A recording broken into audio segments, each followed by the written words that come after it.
All right, hello again, everybody. Welcome to the Mike Francesa podcast on the Bet Rivers Network, brought to you by Casamigos Tequila. Casamigos Tequila is brought to you by those who drink it. We're on the Mike Francesa channel on the Bet Rivers Network on YouTube. After this game that we have talked about on the podcast for probably 2 months, the Mets have done everything right down the stretch of the season. They've had an incredible September. They've been hot.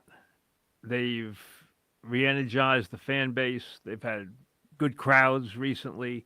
They've had really good play from a lot of different people. They've even overcome the Lindor injury till now. And we talked about how important this Tuesday game would be. And it's everything that every Met fan feared. The Braves came out and showed you again the culture they have, even with all the people missing, the culture they have, their ability to play the big game, and their ability to play the Mets and outclass them when they need to. Now, if you're a Met fan and you think this team is different, that this team has showed you that it's different, that it has a cohesiveness and has a toughness that other Met teams haven't, you have every right to think that. But now you have to go out and prove it. And now your worst fear has been realized. You've energized the Braves. The Braves now think that they can go win these next 2 games behind, obviously, the guy who's been the best pitcher in the National League this year. And then another pitcher they believe in after that. And there's so many things up in the air right now. We'll take them one at a time. First of all, the weather is going to play a factor here. We know there's a hurricane heading into the Gulf that is going to affect Atlanta from a rain standpoint. The game tomorrow night is iffy. The game Thursday looks probably gone. That would be if they get the tomorrow's game in. That would be a positive. The odds on them, if you look at the forecast on them getting the Thursday game in right now, is probably remote, which means the Mets will probably be back there on Monday. Now, it also impacts the rest of the weekend dramatically. But let's leave the weather out of it. Let's leave the rain out of it. We'll take that as it unfolds. The Mets have a lot of questions to answer here. They have their pitching set up. Severino was a little unlucky in that 3-run inning, but overall, Harris set the tone for the game right off the bat. He fought off a bunch of good pitches. He fought off a bunch of good fastballs. He had a long at bat, and then he muscled a ball he didn't hit well into center field for a base hit. He was the guy tonight. That hit, then a double, then a homer, then a great catch. He has been red hot. He's hit .550 in his last 25, 30 at-bats. He's on fire. And if you think you're going to get him out with lefties, you're not, because he hits lefties as well as he hits righties. So he's not going to be shut down by Peterson or Minaya. Now, that was obvious there. The other thing is the Mets have a lot of question marks they have to answer here that they shouldn't have to answer at this point of the season. They're not all bad things. Like Acuna has stepped up. He's done great. Fine. But you need Lindor back in these games. Now, Lindor was on deck to pinch hit, which makes me think he may be the DH tomorrow. I don't know if they put him out there in a rainy condition. Probably not. I think he probably will be in the lineup at least as a DH tomorrow. But that takes Martinez out of the lineup, who you would expect to be in the lineup tomorrow. Do the Mets put Lindor on the field? Question mark. What do they do with Martinez, who has been an enormous leader for that team, but has gone ice cold over his last 50 at-bats? 5 for his last 52 in an 0 for 30. He has done absolutely nothing after being a big RBI guy and a guy who has had such an impact on the team this year. The impact he's had on the young players, the impact he's had on Vientos, all the things that are going on with him. You don't want to dismiss him now because he's been such a big part of their team. You know Iglesias will be in there. What do you do with Acuna, who has looked so good this week? You can't get all of them in the lineup. Do you go with Taylor, who's been hot lately but did nothing tonight, or do you go back with Beta, who has been ice cold but has been big in big spots all season and is the best defensive center fielder you have by far? Do you give him a shot? I think you do. I think you go back to Beta. I think Beta's earned that. And I play Lindor. And if Lindor can play short, I play Martinez. I go with the veteran players tomorrow. This is when you go to your veterans for veteran at-bats. The kids, I understand that. And the only guy who had 2 hits for the Mets tonight was Vientos, who again exhibited his power. Okay? The Mets had 4 hits. They were completely shut down. Hey, the Braves had the best player on the field in Harris. They hit 2 home runs. They had power. They had pitching. They had defense. Harris made a great catch. Arcia made a good play. They both had a couple of bumpy plays. At shortstop, looked like the field a couple of times gave them a couple of bad hops, each Acuna and Arcia. But they make plays, and they know how to win these games. And if the Mets could have come in here, continued their red-hot play, and gotten the first game, this week would have been sweet. Now, this week is going to be a lot of work. And it could easily extend into Monday. I don't think that is a disadvantage for the Mets if it happens. Especially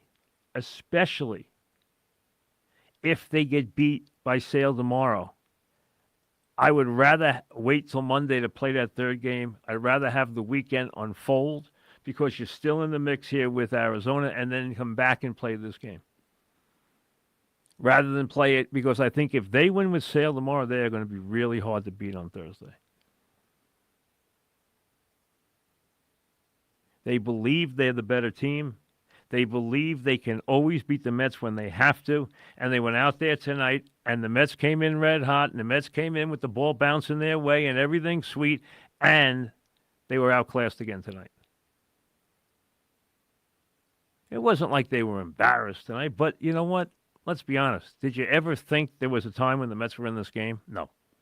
Once the Braves put the 3 spot up, then got the Harris homer, then got the Asuna homer, you knew this game was long, long gone. And now it breathes the life into the Braves that you didn't want to see happen. This now becomes a very, very tough series. And like I said, if you're a Met fan who thinks, and I know a lot of Met, because I've heard from Met fans who've said to me this week, whether it's Usla, who I talked to, whether it's my brother John, who I talked to today, who said, you know what, I like this team more than I've liked the Met team in a long time. And I know Met fans feel that way, and I understand why they do, because of what they've got out of so many different guys this year. Because of the season they got out of Lindor, what they've gotten in big spots out of Nimmo, what they've gotten from Iglesias, from Taylor, from Bader, from so many, Vientos' power, so many different things. Even Alonso, who hasn't obviously hit in the clutch this year, despite the fact he still has plenty of home runs. And is quite possibly playing his final games as a Met. Their starting pitching has been superb. Was he good enough tonight? No. Their starting pitching has been the best in baseball since August 11th. Every one of their starters has been good. They set their pitching up the way they wanted it. They wanted Soriano in there. And I understand why. And you know what? He didn't pitch badly, but he got out. He got beat. He got outclassed. They have winning players who make plays, and Harris is a very, very impressive player. And remember, they don't have all their guys. Yeah, Olsen hasn't had a great year, and he doesn't. Even though he's come back and been hot his last month and a half, he still doesn't look like he did last year. And not having Acuna obviously makes an enormous difference. And having pitchers down, and having Riley down, and having all the injuries they have. But they still understand. They understand what it takes to win games. They understand what it takes to win big games in big moments. So here you are. Arizona's playing as we speak against the Giants, who have been giant killers in the last 8-9 days. I mean, they have killed everybody they've played, and it's been all playoff teams, and they've given them all fits. Right now, the Dodgers lead the Padres, but the Padres are gone. They're trying to win a division right now. They're 3.5 up in the wild card. You're not getting the Padres are going to the playoffs. Right now, the Giants lead 1-0 and have a rally in the top of the third as they play Arizona in Arizona. Arizona on the weekend will play the Padres. The Padres will at worst be in the playoffs, but they will be protecting their pitching, obviously, unless they make a miracle run against the Dodgers, which is probably highly unlikely. So Mets will be in the same position against Milwaukee. Same thing. They will be playing. The Dodgers and the Phillies will have the byes. They will be playing, and they'll be setting up their pitching. Doesn't mean they're not going to try to win, but it also means they have to set up their pitching. Giants now lead 4-0. So the Mets are getting help from the Giants, who just put up a 3 spot as an old friend, Conforto, just hit a 3-run homer to give the Giants a 4-0 lead over the Diamondbacks. So right now, as we speak, the Mets are 87-70, the Diamondbacks are 87-70 and down 4-0, and the Braves are 86-71. Remember, the Mets have 2 ways to get into the postseason here. It's not just the Braves who will be playing the slumping Royals the last 3 days. The Royals are still right now in the postseason, but they've lost 7 games in a row. So the Mets getting a lift right now. They have multiple ways to get into the playoffs. If they get a game here, a game out of the next 2, they will still leave town in front of the Braves and have everything in their own hands. They still can win the back 2. Obviously, that's going to be a very tough chore. First of all, going up against the guy who has been the best pitcher in the National League. Sale has been utterly brilliant all year. I mean, there's nothing else to say. You know, his bounce back has been really incredible. He's 18-3 with a 2.38 ERA. In his last 7 starts, he's 5-0 with a 1.67. In his last 15 starts, he's 8-1 with a 1.8 ERA.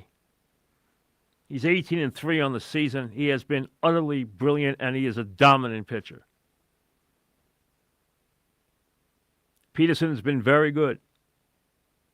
He's pitching against the best. Now, again, a lot of question marks to be answered. Lindor, who's in the lineup, who's not in the lineup, who's playing, who's not playing. Because you got some guys right now who are a little chilly. Bader is cold. Martinez is frigid. Marte has gone a little cold now. You have a lot of ways to play this. Remember, you're facing left-handers the next 2 days. And now you have the storm that plays into this and plays into this dramatically. I mean, the weather forecast is really really bad the next couple of days. I mean, they are expecting some serious weather all the way from Florida through the Gulf, and Wednesday 67 degrees and rain, Thursday 70 degrees and rain both days. So tomorrow it looks like there's a chance the weather could come in later than tomorrow's game. Thursday's game, as we said, looks extremely iffy. Looks like a washout. But you say that because it's hurricane rain. And hurricane rain is a no-brainer. It's inches and inches of downpour. And that's what's expected for sweeping across Florida and Georgia as the storm moves up through the Gulf and hits somewhere above Tampa into that area. So, again, the storm could move. They could get a break. Sounds like tomorrow is like a 50-50 proposition, maybe even a little better than that. And then that third game, we'll have to wait and see. But now with that loss, and remember, the Mets do have another contingency here with Arizona, which is down 4-0 again tonight. So the Mets could still be ahead of Arizona. We know they're a game ahead of Atlanta. They could still be ahead of Arizona going into tomorrow. The bottom line is they have to shake this off and prove that they are tougher than the teams that have collapsed here in the past. It's not like Atlanta has just been a tough place 2 years ago. Atlanta's been a tough place a lot of times. And the Mets this year have answered the bell a lot of times when they have been looked at and it's like, oh, they're in trouble. Oh, they're in trouble. Well, every time they've responded. So they deserve at least that thought process that they can do this. But the Braves are a tough team to beat. They're money players, and they play like money players. They have even their veteran guys who you don't think of as being, great talents. Urshela will be a tough out. Dano's a tough out. They got guys in that lineup, Asuna's having a great year. Solaire's a pain in the neck. And then you have Harris, who is on fire. Absolutely on fire and dominated the game tonight. And Sale's on the mound, and he has had nothing short of a brilliant comeback. So it's right there. And I'm sure there's a lot of Met fans and a lot of Met haters or detractors who are going to give you the same old Mets tonight. If you flipped on the Fan tonight or flipped on anywhere tonight, you're going to hear a lot of Met fans moaning and admitting, oh, here we go again. I can see it coming because they've been there, done that so many times. And I admit this was a very big game and is an enormous boost to the Braves. One of the things that I think is a big positive is that there is another way in because of what's going on with Arizona. I think that's a big positive for the Mets.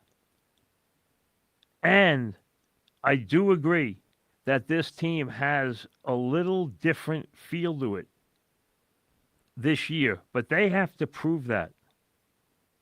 They have to prove that. We can say that all we want, but they came down to Atlanta with a chance to give Atlanta the back of its hand in game one, and Atlanta knocked them out. When you get 4 hit and beat 5-1 and outclassed the way they did tonight, you got knocked down. Now the Mets got to get up. And they got to get up against a guy who has been nothing short of brilliant this year. Now, to the Yankees for a second. We know the Yankees are going to win the division. We know they're going to have a bye. Okay? They only need one win. But the Orioles, who have played well against the Yankees and have played miserably of late, came to the Yankee Stadium tonight, and again they delayed the celebration and again played well against the Yankees. Here's one thing I will tell you right now. Despite the Orioles limping home, and they have been bad. They have been bad for 6 weeks, and they've been putrid lately. They play the Yankees well, and they have not one iota of fear of playing in Yankee Stadium. I'll tell you right now, these teams aren't afraid to come here and play. It's not like the old days. They are not afraid to come here and play at Yankee Stadium. The Yankees have been better on the road. And the Orioles have looked the Yankees in the eye plenty this year and beat him, and they did again tonight. And that was, listen, Torres has been good. He's hit 330 in September. He's really taken to the leadoff spot. He's energized the lineup by giving you something tangible in terms of power, on base percentage in front of Soto and Judge. But you can always get that rock out of him. And, hey, you can't make the last out on the base pass when Judge is coming up after Soto gets a base hit. Now, they're going to walk Judge there, but you're going to have Wells up with the bases loaded. And it gives you a chance where a base hit at that point would have given you the lead. Now, they tacked a run on the 8th and won the game 5-3. But you can't make an out on the base pass in front of your 3 and 4 hitters. That's the stuff that just, you shake your head. Where was he going? Let them walk Judge. You know they're going to walk Judge. Once Soto goes to second base, listen, even if Soto didn't go to second base, they're probably going to walk Judge. That's the respect they're going to show him. But you just can't make the out in front of him on the base paths. Make them walk Judge, make them load the bases, and let Wells, who has had a lot of RBIs in his last 30, 40 games and has power, let him get to the plate.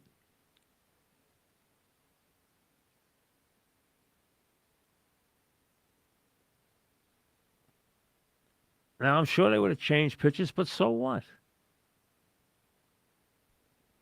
Because he had pitched the 3 batter. The walk would have been his 3rd batter, so he would have been able to get out of there. But so what?